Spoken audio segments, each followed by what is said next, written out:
இந்திய தலைவர்கள் என்ற வார்த்தை வந்து நமக்கு இருக்கு. So the first point is அவர்கள் இந்திய உறுப்பினர்கள், இந்திய தலைவர்கள், இந்திய மதிக்கக்கூடிய ஒரு நபர்கள் அப்படிங்கறத நம்ம மனசுல ஏற்றிக்கணும் first point. And second வந்து குழந்தைகள் என்பது வரையறுக்கப்பட்ட எந்த வயசு வரைக்கும் அவருக்கு குழந்தைகள் 18 வேற 14 0 to 18 சொல்லிட்டாங்க. அவங்க இந்த பிரச்சனையே வேணாம், எங்களுக்கு 0 to 18 போட்டுங்க.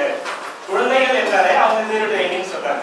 சோ நம்ம இந்தியன் கான்ஸ்டிடியூஷன் படியே அங்கேயே பிரச்சனை இல்லை. இந்தியன் கான்ஸ்டிடியூஷன் ஆர்டிகல் 24ல வந்து குழந்தைகள் என்பது 14 வயதுக்கு உட்பட்டவர்கள் கீழே இருக்கிறவங்க மட்டும் தான் குழந்தைகள் அப்படின்னு இந்தியன் கான்ஸ்டிடியூஷன் சொல்லுது. அதன் கீழே வந்து பார்த்தீங்கன்னா